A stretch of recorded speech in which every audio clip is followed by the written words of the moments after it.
प्यारे बच्चों, आज के इस लेक्चर में हम बात करेंगे खिलाफत मूवमेंट और नॉन कोऑपरेशन मूवमेंट की। तो ये दो अलग अलग मूवमेंट्स थे, लेकिन दोनों एक ही वक्त पे लॉन्च किए गए थे। तो ये दोनों मूवमेंट्स हमारे इंडियन फ्रीडम स्ट्रगल के माइलस्टोन्स है, बहुत इंपॉर्टेंट मूवमेंट माने जाते हैं। और ये जो नॉन कोऑपरेशन मूवमेंट है, ये गांधी जी द्वारा ऑल इंडिया लेवल पे लॉन्च किया गया पहला मास मूवमेंट बना। तो आओ हम डिटेल में इन दोनों मूवमेंट्स की पूरी डिटेल समझें कि किन वजहों से इन दोनों मूवमेंट्स को लॉन्च करना पड़ा और क्या क्या इवेंट्स उस वक्त हमारे फ्रीडम स्ट्रगल में हुए। तो आओ डिटेल समझते हैं इन चीजों की। तो पहले थोड़ी सी बैकग्राउंड हम समझ लें। तो ये जो दो मूवमेंट्स की बात कर रहा हूं मैं, तो पहले तो आप याद रखना बच्चों कि ये दो मूवमेंट्स दोनों अलग अलग मूवमेंट्स के तौर पे शुरू हुए थे। एक था खिलाफत और एक था नॉन कोऑपरेशन। तो ये दो अलग अलग वजहों से शुरू तो हुए, लेकिन बाद में जाके दोनों मर्ज हो गए, क्योंकि दोनों जो है ब्रिटिश गवर्नमेंट के खिलाफ ही दोनों मूवमेंट्स थे। तो दोनों की एनिमी कॉमन होने की वजह से, दोनों का टारगेट कॉमन होने की वजह से बाद में दोनों जो ग्रुप्स है, जो दोनों पॉलिटिकल कह लो कि मूवमेंट्स थे, वो मर्ज कर दिए गए। तो इन दोनों मूवमेंट्स की वजह से ऐसा पहली बार हो रहा था कि पूरे इंडिया में मास मोबिलाइजेशन देखने को मिल रही थी, यानी कि लोग सड़कों पे उतर रहे थे। पूरे इंडिया की बात कर रहा हूं मैं। तो अब से पहले गांधी जी ने रीजनल सत्याग्रह को सक्सेसफुली कंडक्ट किया, जैसा कि हमने पिछली वीडियोस में देखा। चंपारण सत्याग्रह हो या फिर खेड़ा सत्याग्रह हो या फिर अहमदाबाद मिल स्ट्राइक हो, तो ये सब रीजनल इश्यूज थे। ऑल इंडिया लेवल की पार्टिसिपेशन इसमें देखने को नहीं मिली थी। लेकिन अब इन दोनों मूवमेंट से एक नए तरह का वातावरण देश में तैयार हो रहा था। पूरा देश इकट्ठा होके अंग्रेजों के खिलाफ जंग की लड़ाई में सामने आ गया। तो ये दोनों मूवमेंट्स अलग अलग वजह से शुरू तो हुए, लेकिन आगे चल के मर्ज हो गए। तो पहले हम उन वजहों को समझ लें जिन वजहों से ये स्टार्ट हुआ था। तो खिलाफत मूवमेंट की जहां तक बात है, तो खिलाफत मूवमेंट की जो जड़ है वो भारत में नहीं थी। उसका इंडियन पॉलिटिक्स से कोई लेना देना नहीं था। ये एक्चुअली टर्की से जुड़ा एक मसला था। टर्की जो देश है उससे जुड़ा एक मसला था। तो टर्की में जो खलीफा होते थे, टर्की के सुल्तान या टर्की के खलीफा, वो पूरे दुनिया के मुस्लिम्स के भी खलीफा माने जाते थे, यानी कि सबसे बड़े रिलीजियस हेड। जैसे अगर आप क्रिश्चियंस की बात करो तो क्रिश्चियंस के सबसे बड़े रिलीजियस हेड पोप होते हैं, वैसे ही मुस्लिम्स के सबसे बड़े रिलीजियस हेड उस वक्त के खलीफा माने जाते थे। तो बात है वर्ल्ड वॉर वन की। तो वर्ल्ड वॉर वन खत्म होने के बाद, क्योंकि टर्की हार गया था, ब्रिटेन जीत गया था, तो ब्रिटेन ने टर्की के जो खलीफा थे उनको उनकी गद्दी से हटा दिया था या हटाने की अनाउंसमेंट कर दी थी।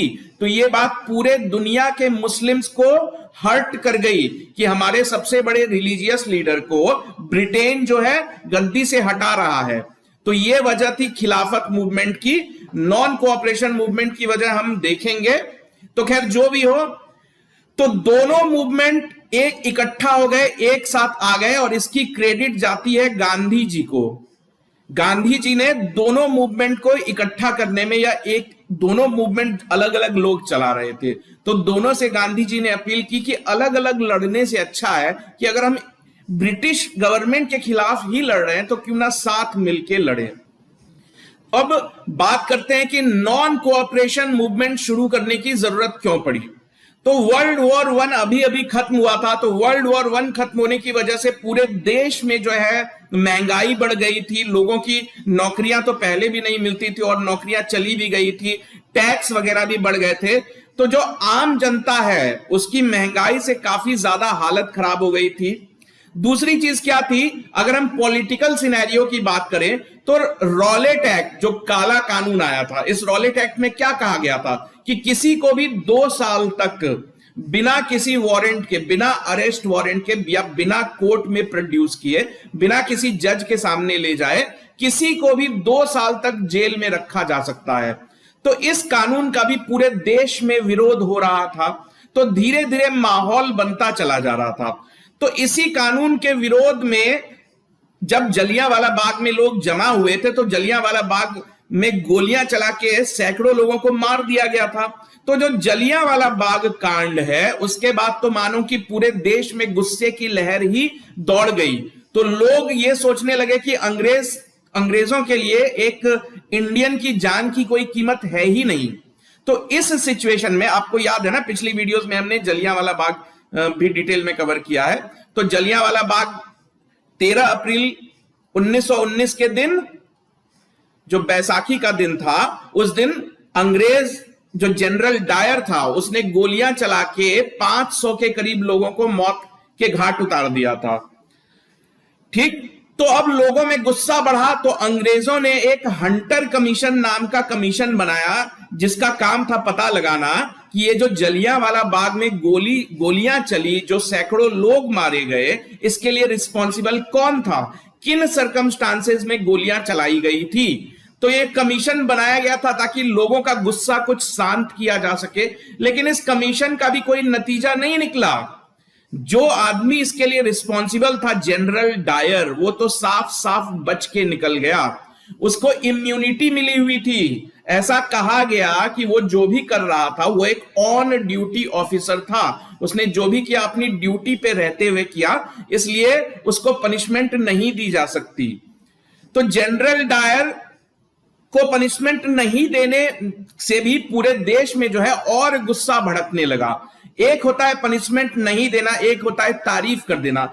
जनरल डायर को पनिशमेंट देने की मांग कर रहे थे लोग, लेकिन यहां तो उल्टा हो गया।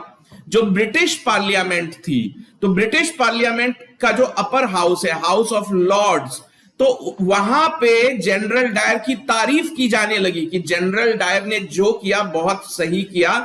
तो और वहां के जो अखबार वगैरह थे, वो भी जनरल डायर की तारीफ या कह लो कि उसके बचाव में आर्टिकल्स छापने लगे।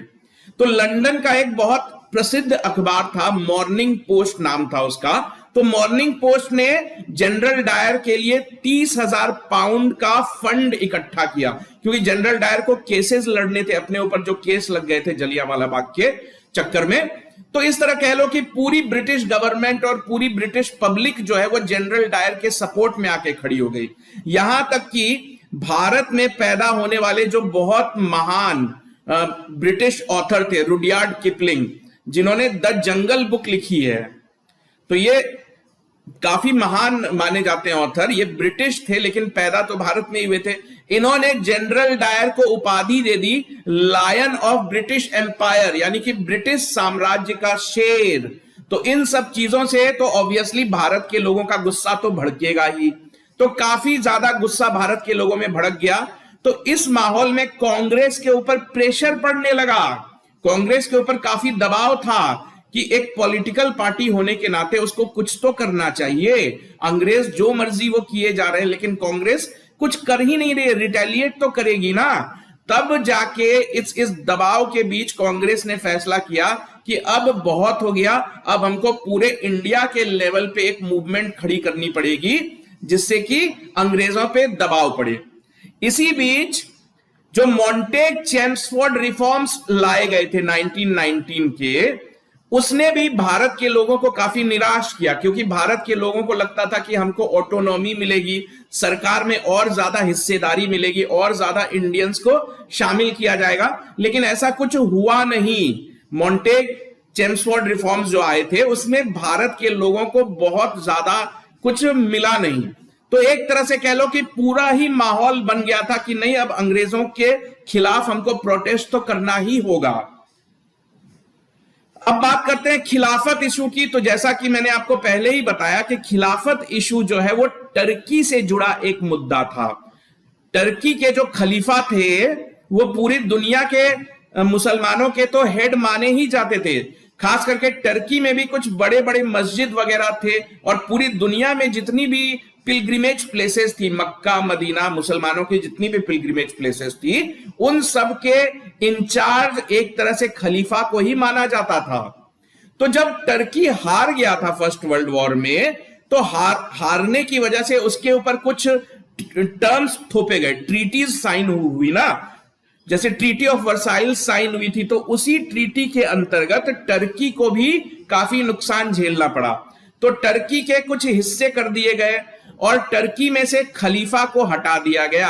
तो खलीफा टर्की के भी हेड थे और पूरी दुनिया के मुसलमानों के भी हेड थे। तो टर्की को नीचा दिखाने के लिए, या कहो कि टर्की को कमजोर करने के लिए, खलीफा को उसकी गद्दी से हटाया गया। तो ये बात भारत के मुसलमानों को भी चुभ गई कि हमारे रिलीजियस लीडर को हटा रहे हैं। और कौन हटा रहे हैं? ब्रिटिश हटा रहा था ना, ब्रिटिश गवर्नमेंट हटा रही थी। तो अब मुसलमानों के पास दो वजह है ब्रिटिश की खिलाफत करने की। पहली वजह है कि आपने भारत को गुलाम बना रखा है, और दूसरी वजह है कि हमारे खलीफा का अपमान आप कर रहे हो। तो भारत के मुसलमानों ने डिमांड करना शुरू कर दिया कि खलीफा को उसकी गद्दी से ना हटाया जाए और ना ही ओटोमान एम्पायर यानी कि टर्की में जो उस वक्त साम्राज्य चल रहा था वो ओटोमान एम्पायर कहा जाता था। तो भारत के मुसलमान डिमांड करने लगे कि टर्की को नुकसान ना पहुंचाया जाए, खलीफा को उसकी गद्दी से ना हटाया जाए, ओटोमान एम्पायर को बर्खास्त ना किया जाए, उसको डिस्टेबलाइज ना किया। तो सबसे पहले खिलाफत मूवमेंट शुरू हुआ। हम यहां पे दो मूवमेंट्स की बात कर रहे हैं ना, खिलाफत और नॉन कोऑपरेशन मूवमेंट। तो सबसे पहले खिलाफत मूवमेंट ने जोर पकड़ा। तो 1919 के शुरुआती महीनों में खिलाफत कमेटी बनाई गई। खिलाफत का क्या मतलब होता है? अपोज करना, यानी विरोध करना।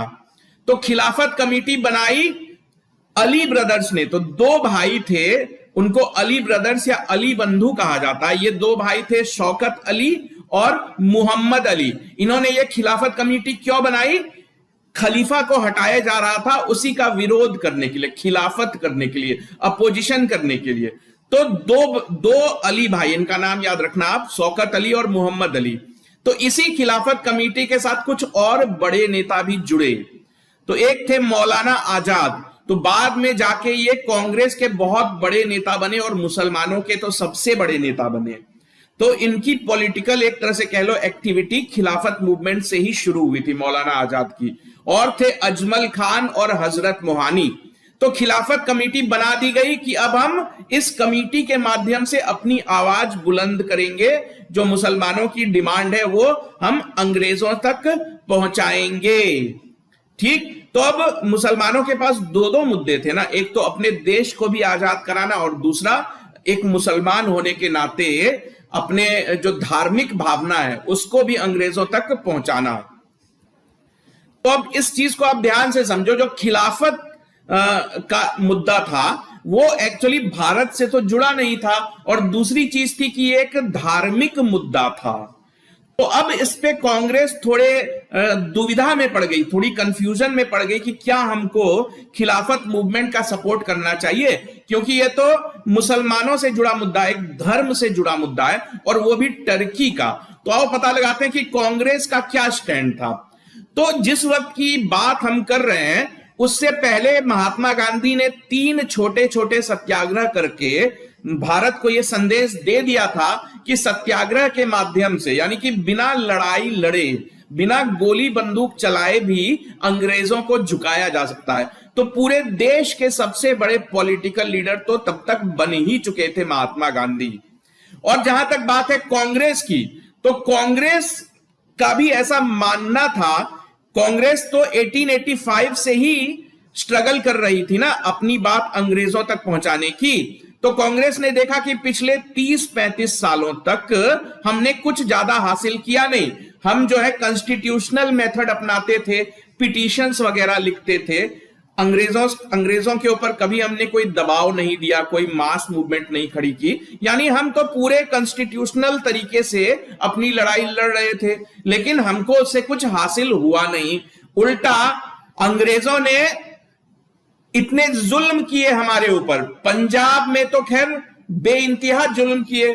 ये जो आप देख रहे हो जलियांवाला कांड, ये तो एक छोटी सी घटना है। जलियांवाला कांड कहां हुई थी? अमृतसर में हुई थी, पंजाब में ही हुई थी ना। इससे पहले भी पंजाब के लोगों के ऊपर काफी जुल्म किए गए। वहां पे हमेशा हड़ताल, कर्फ्यू, जेल में डालना, लाठीचार्ज, गोली मार देना, इस तरह की घटनाएं होती रहती थी पंजाब में, ठीक। और हंटर कमीशन का भी कोई नतीजा नहीं निकला। हंटर कमीशन से भी लोग उम्मीद लगा रहे थे कि जनरल डायर को यह जेल पहुंचाएगा जरूर, लेकिन ऐसा कुछ हुआ नहीं।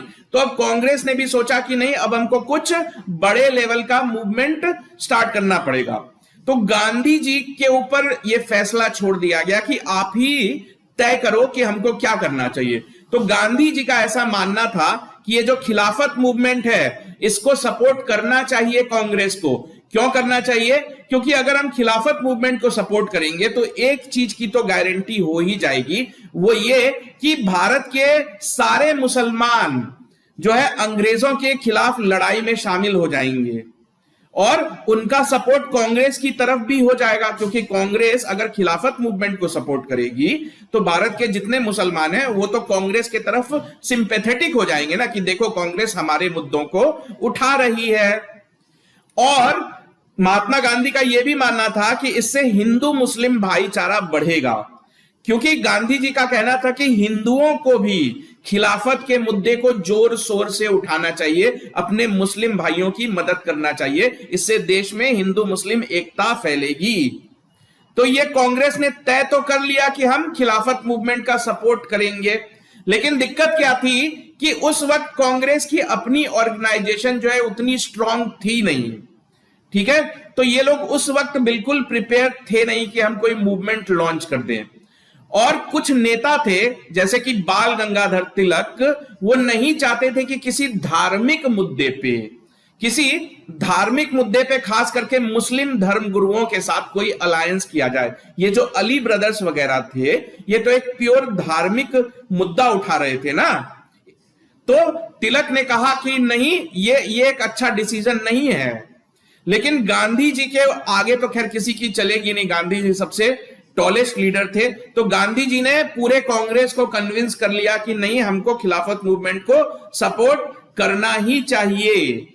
अब जहां तक बात है मुस्लिम लीग की, तो मुस्लिम लीग ने भी इस बात को स्वीकार कर लिया कि चलो ठीक है, अगर कांग्रेस खिलाफत मूवमेंट की लीडरशिप अपने हाथों में लेना चाहती है तो हमें कोई दिक्कत नहीं है। यहां बात हो रही थी लीडरशिप लेने की, कि खिलाफत इशू सामने तो आ गया, खिलाफत मुद्दा उठाया तो गया, लेकिन इसको लीड कौन करेगा? क्या सिर्फ मुसलमान करेंगे या कांग्रेस करेगी? तो मुस्लिम लीग ने कहा कि ठीक है, कांग्रेस को ही इस मुद्दे को लीड करने दो, हमारा समर्थन है कांग्रेस के साथ।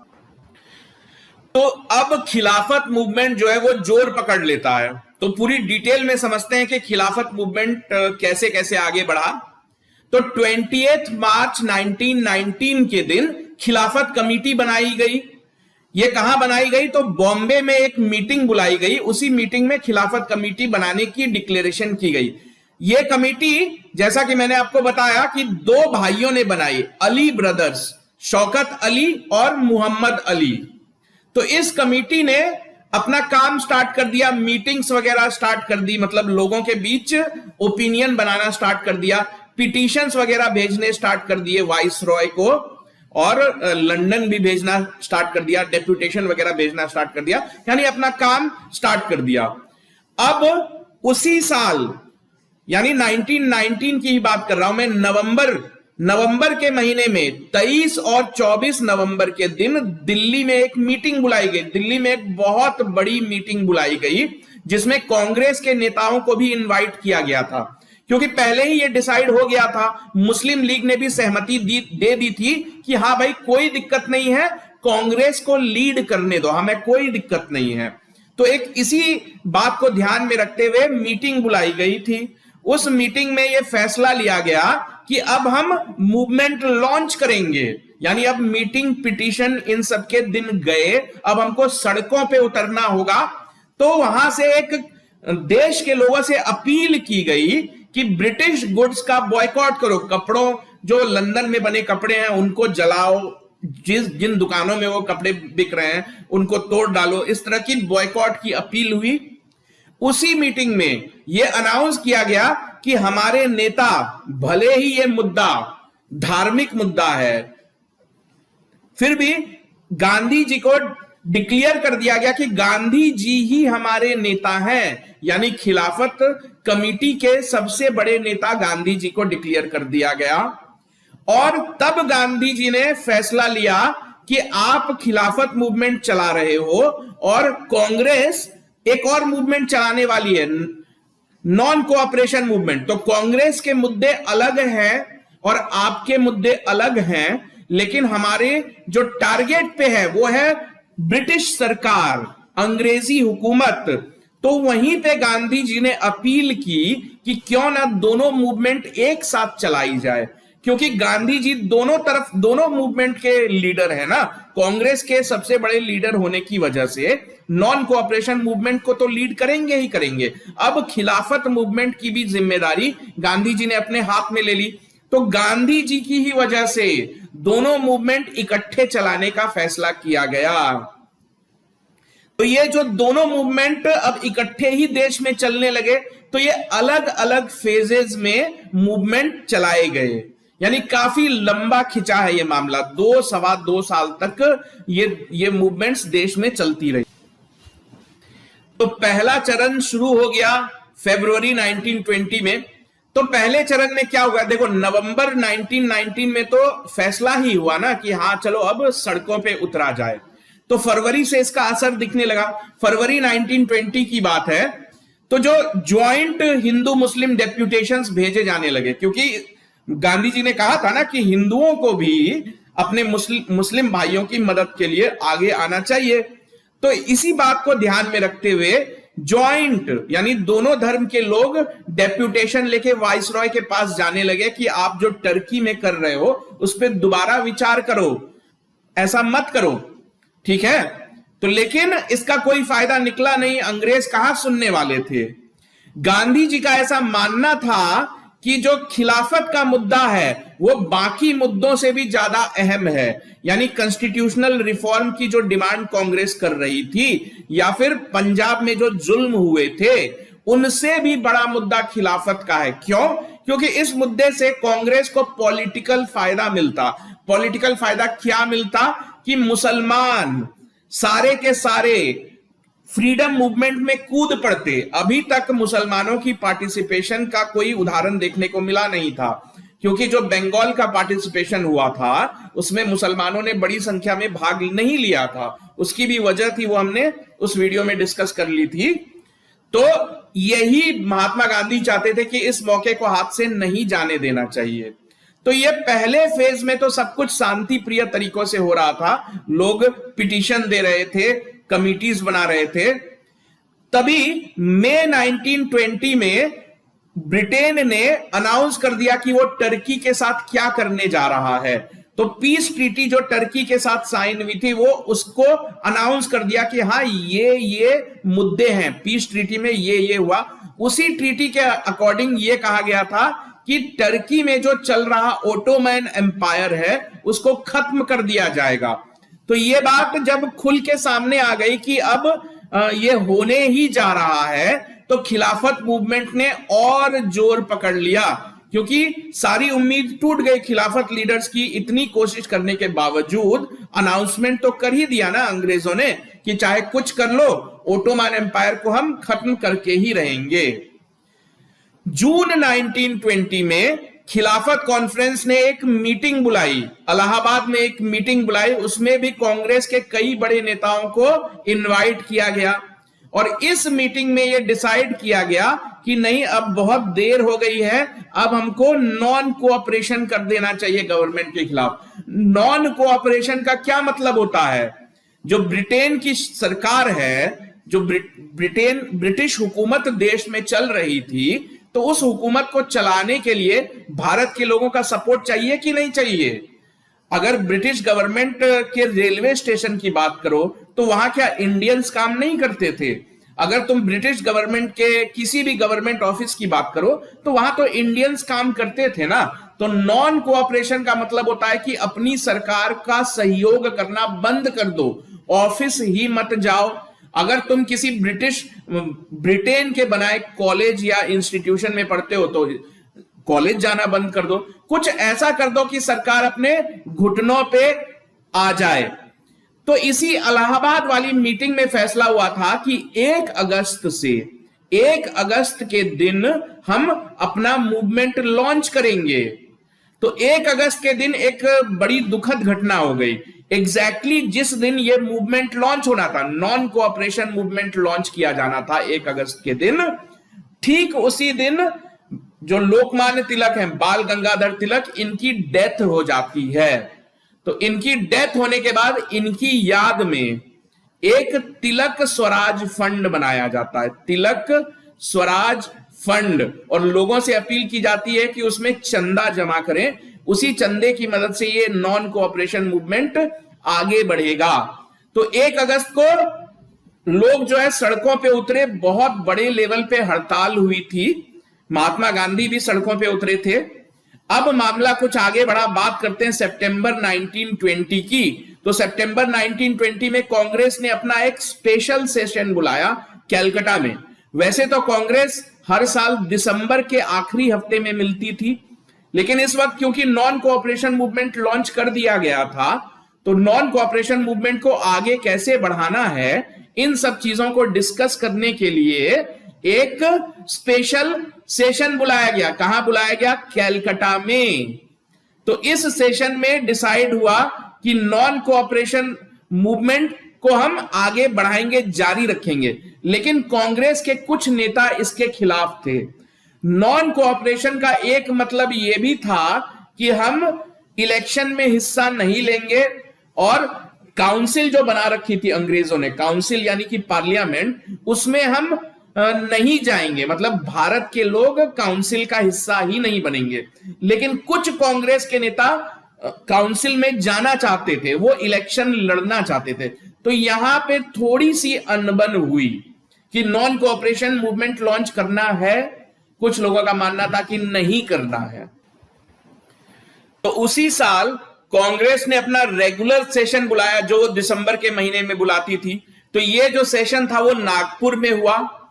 तो इस वाले सेशन में नॉन कोऑपरेशन को ऑफिशियली अनाउंस कर दिया गया कि हां, हम नॉन कोऑपरेशन मूवमेंट लॉन्च करने की हालत में है। कोई यहां पे विरोध नहीं हुआ, जैसा कि कुछ दिनों पहले जो सेशन बुलाया गया था वहां पे हुआ था। तो कहा गया कि अभी तक तो हम कॉन्स्टिट्यूशनल तरीकों से स्वराज मांग रहे थे, सेल्फ गवर्नमेंट मांग रहे थे। कॉन्स्टिट्यूशनल मेथड मतलब क्या? अभी तक कोई सड़क पे तो नहीं उतरा था, अभी तक कोई नॉन कोऑपरेशन की तो बात नहीं हुई थी। हम तो पिटीशन लिख रहे थे, आपसे डिमांड करते थे, चिट्ठियां लिखते थे, आपने हमारी बात मानी नहीं। तो यह पहला मौका था जब कांग्रेस ने अप्रूव किया कि हम कॉन्स्टिट्यूशन के बाहर के तरीकों को भी अपनाएंगे, लेकिन वो तरीके पीसफुल होंगे, इलीगल नहीं होंगे। कॉन्स्टिट्यूशन के बाहर जाने का मतलब इलीगल हो जाना नहीं होता है, क्योंकि कॉन्स्टिट्यूशन में तो नहीं लिखा है कि धरना दो, प्रदर्शन करो, लेकिन धरना देना या प्रदर्शन करना इलीगल तो नहीं है। तो कांग्रेस इस बात के लिए राजी हो गई और पहली बार एक्स्ट्रा कॉन्स्टिट्यूशनल प्रोग्राम लॉन्च करने की सहमति दे दी। तो इसी मीटिंग में, नागपुर सेशन में, कुछ बड़े बदलाव लाए गए। अब कांग्रेस का क्या था कि वो साल में कुछ मीटिंग्स करती थी, जो फैसले लेने होते थे उसके लिए उसको मीटिंग बुलानी पड़ती थी। तो कांग्रेस ने इस समस्या का हल निकाला। तो कांग्रेस ने अपने बड़े नेताओं को मिला के एक कांग्रेस वर्किंग कमेटी बनाई, यानी कि रोजाना के मुद्दों पे डिसाइड करने के लिए एक कमेटी होनी चाहिए ना। हम क्या दिसंबर का इंतजार करेंगे कि दिसंबर में मीटिंग होगी तब सारे नेता बैठेंगे और मिलकर डिसाइड करेंगे? तो इसका हल निकाला गया, कांग्रेस वर्किंग कमेटी बना दी गई। इसमें 15 बड़े बड़े नेताओं का ग्रुप हुआ करता था ये। तो ये ग्रुप रोजमर्रा के मुद्दों पे डिसीजन लेने का हक दिया गया इस ग्रुप को। साथ ही साथ कांग्रेस ने अपने प्रोविंशियल कमिटीज का भी गठन किया, प्रोविंशियल यानी स्टेट लेवल कमिटीज का। जैसे कि बिहार बंगाल में एक कमेटी बनाई गई, गुजरात में अलग कमेटी बनाई गई, मतलब लैंग्वेज के आधार पे प्रोविंशियल यानी स्टेट लेवल की कमेटी बनाई गई। और साथ ही साथ कांग्रेस की जो मेंबरशिप फीस थी, अगर कोई कांग्रेस ज्वाइन करना चाहता था तो उसको कुछ पैसे देने होते थे ना, तो कांग्रेस ने अपनी मेंबरशिप घटा के सिर्फ 4 आने कर दी, ताकि ज्यादा से ज्यादा लोग कांग्रेस के सदस्य बन सकें। इसी नागपुर सेशन में महात्मा गांधी ने यह बात कही, डिक्लेयर की कि अगर हम नॉन कोऑपरेशन प्रोग्राम सही से लॉन्च कर पाए, नॉन कोऑपरेशन एक बहुत गजब की चीज है कि तुम ऑफिस ही मत जाओ, तुम सरकार की मदद ही मत करो, तो अंग्रेज इस देश को नहीं चला पाएंगे। बिना भारतीयों की मदद के भारत में सरकार चलाना संभव ही नहीं है। तो गांधी जी कह तो सही रहे थे कि अगर हमने ठीक तरीके से सही रास्ते से नॉन कोऑपरेशन मूवमेंट चलाया तो 1 साल के अंदर हमें स्वराज मिल जाएगा। स्वराज का मतलब आजादी नहीं है। आजादी होता है कि अंग्रेज देश छोड़ के चले जाए। स्वराज का मतलब होता है कि अपनी सरकार बनाने का और अपनी सरकार चलाने का हक हमको मिल जाएगा। ऐसा गांधी जी का मानना था। तो अब मूवमेंट लॉन्च हो गया। नागपुर सेशन के बाद तो कह दिया गया कि हाँ हम करेंगे, बॉयकॉट करेंगे। तो पहला चरण स्टार्ट हो गया। तो जनवरी से लेके मार्च तक, जो 1920 की बात है, नागपुर सेशन दिसंबर 1920 में हुआ था ना, तो अब 1921 आ गया था। तो जनवरी से लेके मार्च तक बॉयकॉट ने जोर पकड़ लिया। तो इस वक्त बॉयकॉट का स्वरूप कैसा था? जो विद्यार्थी थे, छात्र थे, उन्होंने गवर्नमेंट स्कूल से इस्तीफा दे दिया, कॉलेज वगैरह से इस्तीफा दे दिया। जो लोग लॉयर थे, वकील वगैरह थे, कोर्ट में प्रैक्टिस करते थे, उन लोगों ने कोर्ट से इस्तीफा दे दिया, कोर्ट जाना बंद कर दिया कि हम ही नहीं जाएंगे तो कोर्ट कैसे चलाओगे। साथ ही साथ स्वदेशी पे जोर दिया जाने लगा। स्वदेशी मतलब सिर्फ अपने देश में बने सामान का ही इस्तेमाल करेंगे, अंग्रेजों की बनी फैक्ट्रियों के सामान को हम बॉयकॉट करेंगे। तो हजारों हजार विद्यार्थियों ने अपना स्कूल और कॉलेज तो छोड़ दिया, लेकिन कॉलेज स्कूल छोड़ेंगे तो करेंगे क्या? तो करेंगे ये कि इंडियन पॉलिटिकल लीडर्स ने और इंडियन बिजनेसमैन वगैरह ने, उन लोगों ने फंड जमा किया, चंदा वगैरह जमा करके तब तक 800 नेशनल स्कूल खोल लिए थे। ये नेशनल स्कूल क्या थे? ये भारत के लोगों द्वारा चलाए गए स्कूल थे, इसमें अंग्रेजों का कोई दखल नहीं था। तो छात्रों से कहा गया कि अंग्रेजों द्वारा चलाए जा रहे स्कूल और कॉलेजेस को छोड़ दो और भारत के लोगों द्वारा चलाए जा रहे नेशनल स्कूल्स में एडमिशन ले लो। जो उस वक्त के कुछ जाने माने लॉयर्स थे, जैसे कि CR दास, चित्तरंजन दास, ये सब कांग्रेस के नेता थे। मोतीलाल नेहरू कांग्रेस के बहुत बड़े नेता थे। C राजगोपालाचारी कांग्रेस के बहुत बड़े नेता, सरदार पटेल, आसफ अली, T प्रकाशम, इन सब ने अपनी प्रैक्टिस छोड़ दी, लॉयर थे ये। अब स्वदेशी की तो बात की ही गई, बॉयकॉट की भी बात की गई थी, तो बॉयकॉट भी होना स्टार्ट हो गया। जो विदेश में बने कपड़े थे उनको जलाया जाने लगा, जैसा कि पहले भी होता आया था। तो जिन दुकानों में इस तरह के विदेश में बने कपड़े बेचे जाते थे उनको भी पिकेट, उनको लूट लिया जाता था। और जो दुकानदार थे उनसे ये कसम लेने को कहा जाता था कि तुम कसम लो कि तुम कभी भी विदेश में बना कपड़ा अपनी दुकान में बेचोगे नहीं। तो ये पहला चरण था। अब बात करते हैं दूसरे चरण की। तो दूसरा चरण विजयवाड़ा सेशन के बाद शुरू हुआ। विजयवाड़ा सेशन कांग्रेस मीटिंग्स बुलाती थी ना, और क्योंकि नॉन कोऑपरेशन मूवमेंट चल रहा था तो उनको बार बार मीटिंग्स बुलानी पड़ती थी कि अब आगे क्या, अब आगे क्या। तो ऐसी ही एक स्पेशल सेशन बुलाई गई थी विजयवाड़ा में, मार्च में बुलाई गई थी। तो इस सेशन में फैसला लिया गया कि अब चीजों को और आगे बढ़ाया जाए। तब तक तिलक स्वराज फंड में 1 करोड़ रुपए जमा हो गए थे। ये तिलक स्वराज फंड क्या था बच्चों? तो बाल गंगाधर तिलक की मृत्यु हो गई थी 1 अगस्त 1920 के दिन। उसी दिन ये फंड लॉन्च किया गया था कि इसी पैसों की मदद से हम देश की आजादी की लड़ाई को आगे जारी रखेंगे।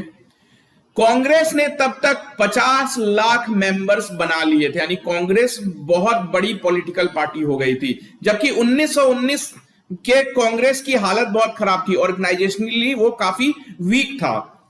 इसी मूवमेंट के दौरान स्वदेशी को प्रमोट करने के लिए गांधी जी ने चरखे बंटवाने स्टार्ट कर दिए। चरखे को आजादी की लड़ाई का सिंबल बनाया, साथ ही साथ स्वदेशी का भी सिंबल बनाया कि हम विदेश में बने कपड़े नहीं पहनेंगे, हम अपना कपड़ा खुद बनाने में सक्षम हैं। चरखा क्या करता है? चरखे से आप धागा बनाते हो ना, सूत, कपास, कॉटन, तो कपड़े को ही सिंबल बनाया गया। कपड़ा जो था विदेश में बना हुआ कपड़ा, वो बहुत बड़ा मुद्दा मुद्दा रहा है पूरे फ्रीडम स्ट्रगल में, आप देखोगे उसको एक सिंबल की तरह यूज किया गया। तो इसी मूवमेंट के दौरान खादी का प्रचार प्रसार काफी जोर शोर से किया गया। अब अगले चरण की बात करते हैं।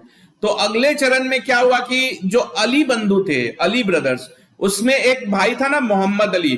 तो मोहम्मद अली ने जुलाई 1921 में मुस्लिमों से अपील की, वो खास करके उन मुस्लिमों से जो कि अंग्रेजों की सेना में सैनिक थे, उनसे कहा कि तुम्हारे लिए ये कह लो कि बिल्कुल रिलीजियसली अलाउड नहीं है, क्योंकि तुम एक मुसलमान होके अंग्रेजों का साथ नहीं दे सकते, क्योंकि अंग्रेज क्या कर रहे हैं, वो तो मुसलमानों को ही नुकसान पहुंचा रहे हैं, खलीफा को हटा दिया। तो ऐसी अपील की। तो ऐसी अपील जैसे ही मोहम्मद अली ने ये भाषण देने स्टार्ट किए तो ब्रिटिश सरकार ने अरेस्ट कर लिया। जो अली मोहम्मद अली था उसको तो अरेस्ट किया ही, कुछ बाकी बड़े नेताओं को भी किया, अरेस्ट करके जेल में डाल दिया। तो इसी बीच जो इंग्लैंड के राजकुमार थे, प्रिंस ऑफ वेल्स, वो बंबई आए, बंबई में एक टूर पे आए। तो इसी टूर में उनको ये बात समझा दी गई, अच्छे से देश के लोगों ने समझा दिया कि हम आपको पसंद नहीं करते हैं। प्रिंस ऑफ वेल्स जहां जहां जाते थे उनको हड़ताल का सामना करना पड़ता था, काले झंडे दिखाए जाते थे। अब चौथे चरण के आते आते तो ये सरकार और आंदोलनकारी बिल्कुल आमने सामने आ चुके थे। कांग्रेस ने 50 लाख मेंबर्स बना लिए थे, तो कांग्रेस की ताकत काफी बढ़ चुकी थी। कई बड़े शहरों में और कई बड़े राज्यों में कांग्रेस कह लो कि सरकार पे बुरी तरीके से हावी हो गई थी। तो कांग्रेस ने जो इतने लाखों लाख सदस्य बनाए थे, उन्हीं सदस्यों की मदद से कांग्रेस ने एक वॉलेंटियर कॉर्प्स भी बनाया था। अब ये वॉलेंटियर कॉर्प्स करता, तो ये वॉलेंटियर कॉर्प्स घर घर जाके लोगों को चरखा बांटता था, लोग स्पीच वगैरह देता था। साथ ही साथ ये एक और इंपॉर्टेंट काम करता था, तो जब बड़े बड़े आंदोलन होते थे या रैलियां निकलती थी तो उनको प्रोटेक्शन प्रोवाइड करता था कि कोई हिंसा ना हो जाए, वहां पे कोई लड़ाई झगड़ा ना हो जाए। तो वॉलेंटियर कॉर्प्स इतना मजबूत हो गया था कि उसने लगभग पुलिस फोर्स का ही रूप ले लिया था। तो ऐसा नहीं था कि ये लोग कोई गोली बंदूक लेके चलते थे, नहीं, ये लोग बस एक गार्ड की तरफ से काम किया करते थे। तो कांग्रेस ने अपनी प्रोविंशियल कमिटीज बना ली थी ना इन लोगों ने, तो प्रोविंशियल कमिटीज को यह हक दिया कि जब आपको ठीक लगे आप अपने प्रोविंस में सिविल डिसोबीडियंस मूवमेंट चालू कर सकते हो। तो सिविल डिसोबीडियंस प्रोविंस, जैसे कि अगर गुजरात के लोगों को लगे कि यहां पे हमको फिर से सिविल डिसोबीडियंस मूवमेंट चालू करनी है तो वो कर सकते थे। तो गवर्नमेंट क्या कर रही थी इस बीच? तो गवर्नमेंट इतनी परेशान हो गई थी कि उसने पॉलिसी ऑफ रिप्रेशन अपना लिया, यानी कि लाठी डंडे बरसाने लगी, बैन वगैरह करने लगी। तो जो भी मीटिंग्स वगैरह होती थी उसको इलीगल डिक्लेयर कर दिया जाता था। ये जो वॉलेंटियर कॉर्प्स बना ली थी कांग्रेस ने, उसको बैन कर दिया गया, इलीगल घोषित कर दिया गया। तो दोनों तरफ से छिटपुट घटनाएं होने लगी। जब सरकार जो है लाठी डंडे बरसाने लगी तो भारत के लोग भी चुप थोड़े ही बैठेंगे।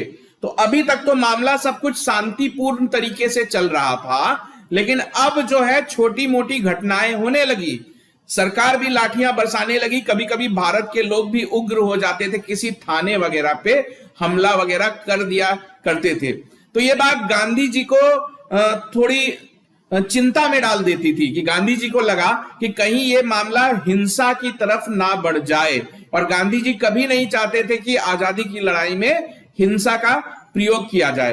तो गांधी जी इस चिंता में थे कि कहीं कोई बड़ी घटना ना हो जाए, और ऐसा हुआ भी। अनफॉर्चुनेटली ऐसी एक बहुत बड़ी घटना हो गई। तो ये बड़ी घटना चौरी चौरा घटना के नाम से जानी जाती है, चौरी चौरा इंसिडेंट। तो चौरी चौरा गोरखपुर में है, गोरखपुर यानी उत्तर प्रदेश का गोरखपुर जिला, उसी का प्रखंड है चौरी चौरा। तो क्या हुआ था चौरी चौरा में? तो दिन था 5 फरवरी 1922 का, 5 फरवरी 1922। बच्चों बहुत इंपॉर्टेंट, चौरी चौरा कांड इसको कहते हैं, चौरी चौरा कांड। क्या हुआ था उस दिन?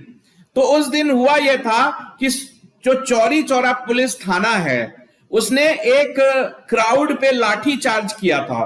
तो उसी लाठी चार्ज की वजह से कुछ लोगों की जान चली गई थी। भीड़ पे लाठीचार्ज हुआ तो उस लाठीचार्ज में कुछ लोगों की जान चली गई, तो वही भीड़ उग्र हो गई, हिंसक हो गई और उसने पुलिस थाने को घेर लिया। जिन पुलिस वालों ने लाठी डंडे बरसाए थे उनको उनके ही थाने में घेर लिया और थाने को आग लगा दिया। तो इस आग में 22 पुलिस वाले जल के मर गए थे। कुल मिला के 22 पुलिस वाले मर गए। दिन था 5 फरवरी 1922, तो शायद आपको याद रखने में आसानी हो। तो ये बहुत बड़ी घटना हुई ना, 22 पुलिस वाले। सोचो, एक भी पुलिस वाला अगर को कुछ हो जाता है तो पूरे देश में खबर बन जाती है। यहां तो 22 पुलिस वाले मर गए। तो अब क्या होगा? अब अंग्रेजों को मौका मिल गया ना कि कांग्रेस को ब्लेम करने का। तो कांग्रेस कह सकती थी कि देखो, इनको तो कांग्रेस ने ही मरवाया, कांग्रेस जो है चारों तरफ हिंसा फैला रही है। तो गांधी जी इस चीज को समझ गए कि बहुत बड़ी गड़बड़ हो गई है, क्योंकि इस बात का फायदा उठा के अब अंग्रेज पूरे देश में लाठी डंडे बरसाते, कांग्रेस पे ये इल्जाम लगा देते कि तुम तो वायलेंस करते हो। तो इन सब चीजों को ध्यान में रखते हुए गांधी जी ने सोचा कि मामला कहीं और ना बिगड़ जाए, कहीं और लोगों की जान ना चली जाए। तो गांधी जी ने नॉन कोऑपरेशन मूवमेंट को विथड्रॉ करने का फैसला किया। तो 10 फरवरी को, यानी 5 फरवरी के 5 दिन बाद 10 फरवरी 1922 के दिन गांधी जी ने डिक्लेयर कर दिया कि मैंने जो नॉन कोऑपरेशन मूवमेंट स्टार्ट किया था उसको अब वापस लेता हूं, उसको आगे बढ़ाऊंगा, तो और ज्यादा वायलेंस होने के चांसेस हैं। तो कांग्रेस ने भी इस बात पे सहमति जता दी। कांग्रेस वर्किंग कमेटी ने भी महात्मा गांधी की बात पे अपना सपोर्ट जाहिर कर दिया। तो इससे क्या हो गया? नॉन कोऑपरेशन मूवमेंट अचानक से खत्म हो गया। सब कुछ ठीक ठाक चल रहा था, लोग भी सड़कों पे आ गए थे, अंग्रेजों से जम के लड़ रहे थे। देख रहे हो, 22 लोगों को जला भी दिया। लेकिन अचानक से महात्मा गांधी ने मूवमेंट को खत्म डिक्लेयर कर दिया। तो इस चीज से कुछ जो कांग्रेस के बड़े बड़े नेता थे, जो नेशनलिस्ट लीडर थे, जैसे कि सुभाष चंद्र बोस और जवाहरलाल नेहरू, ये सब उस वक्त काफी कम उम्र के थे। तो इन लोगों को ये बात समझ में ही नहीं आई कि गांधी जी ने ऐसा क्यों किया। बट गांधी जी ने ऐसा क्यों किया ये आज हम समझ सकते हैं। अगर गांधी जी ऐसा नहीं करते तो हो सकता है कि अंग्रेज जलियांवाला बाग की तरह ही और जगह गोली कांड कर देते, लोगों को गोलियों से भून देते, बहाना बनाते कि अगर हम गोली नहीं चलाएंगे तो ये हमको जिंदा जला देंगे। ठीक है, तो गांधी जी के इस फैसले से ना सिर्फ कांग्रेस के कुछ नेताओं को दिक्कत हुई बल्कि खिलाफत नेताओं को भी दिक्कत हुई, क्योंकि खिलाफत मूवमेंट भी तो चल रहा था नॉन कोऑपरेशन मूवमेंट के साथ साथ, तो उस पर भी तो असर पड़ेगा। तो इन लोगों ने भी अपना गुस्सा जाहिर किया कि गांधी जी ने बिना हमसे पूछे, बिना हमसे कंसल्ट किए ऐसा कैसे कर दिया। तो खैर जो भी हो, अब गांधी जी का फैसला तो बदला नहीं जा सकता था। तो इस तरह हम देखते हैं कि अचानक से अगर आपसे कोई पूछेगा कि क्यों नॉन कोऑपरेशन मूवमेंट को विड्रॉ किया गया, तो आपको बस यही चौरी चौरा घटना का नाम ही बताना है। तो इस चौरी चौरा घटना का इल्जाम गांधी जी पे भी लगा। गांधी जी पे इल्जाम लगाया गया कि आप देश में अनरेस्ट फैला रहे हो, देश के लोगों को भड़का रहे हो। और 10 मार्च को, यानी जिस दिन इन्होंने नॉन कोऑपरेशन मूवमेंट को वापस लिया, उसी दिन गांधी जी को अरेस्ट करके 6 साल के लिए जेल में डाल दिया गया। तो अगर कोई पूछेगा कि विथड्रॉ करने की मेन वजह क्या है, तो मेन वजह तो चौरी चौरा है, चौरी चौरा घटना। तो अगर इसको आप एक्सप्लेन कैसे करोगे? गांधी जी के मुताबिक जो भारत की आजादी की लड़ाई थी वो सत्याग्रह के जरिए लड़ी जानी थी, ना कि चौरी चौरा जैसी घटनाओं के जरिए। तो इस यही वजह बनी कि चौरी चौरा घटना कहीं उदाहरण ना बन जाए, इसलिए गांधी जी को यह दिखाना था ना कि मैं इस तरह की चीजों को पसंद नहीं करता, इस तरह की चीजों को एंडोर्स नहीं करूंगा, इसलिए वापस लिया। दूसरी चीज यह थी कि अगर ताकत की बात करो तो ताकत तो ज्यादा अंग्रेजों के पास थी ना। तो तुमने एक थाना तो जला दिया, ये एक दिन तुम जीत गए, लेकिन अगर अंग्रेज गोलियां चलाने पे उतर जाते तो उनसे तो मुकाबला करना पॉसिबल था नहीं। तो गांधी जी नहीं चाहते थे कि बात गोली बंदूक से तय की जाए। दूसरी बात क्या थी कि साल 1.5 साल हो चले थे मूवमेंट्स को स्टार्ट हुए, तो लोगों में जो अपील है, मूवमेंट की अट्रैक्शन है, वो भी कम होती जा रही थी। लोगों में धीरे धीरे थकान जो है घर करती जा रही थी। तो एक तरह से मूवमेंट पहले ही अपने ढलान की तरफ बढ़ चुका था और चौरी चौरा ने एक कह लो कि आग में घी का काम किया। तो गांधी जी ने मूवमेंट को वापस ले लिया। सबसे बड़ी वजह अगर खिलाफत मूवमेंट की आप बात करो तो खिलाफत मूवमेंट को आगे जारी रखने की कोई वजह ही नहीं रही, क्योंकि खिलाफत मूवमेंट वाले क्या मांग रहे थे कि टर्की में खलीफा को बने रहने दिया जाए, ओटोमान एम्पायर को बने रहने दिया जाए। लेकिन ओटोमान एम्पायर को तो पहले ही तोड़ दिया गया था। उसके बाद क्या हुआ कि टर्की की जो कमान है, टर्की की पॉलिटिकल लीडरशिप जो है वो मुस्तफा कमाल नाम के एक लीडर के पास आ गई। तो इसी मुस्तफा कमाल ने ओटोमान एम्पायर को खत्म किया और खलीफा के भी ऑफिस को खत्म किया। कहने का मतलब है कि खुद टर्की के लोग, जब टर्की के लोग ही खलीफा को नहीं चाहते, ओटोमान एम्पायर को नहीं चाहते, तो फिर भारत के मुसलमान क्यों इस चीज को कंटिन्यू करेंगे? तो वजह ही खत्म हो गई कि जब टर्की के लोगों को नहीं मतलब है अपने देश के खलीफा से, तो भारत के मुसलमान कब तक ढोल पीटेंगे? तो इसी चीज को लेके मूवमेंट जो है धीरे धीरे दोनों मूवमेंट्स खत्म हो गए, बट इनका असर काफी लॉन्ग लास्टिंग हुआ।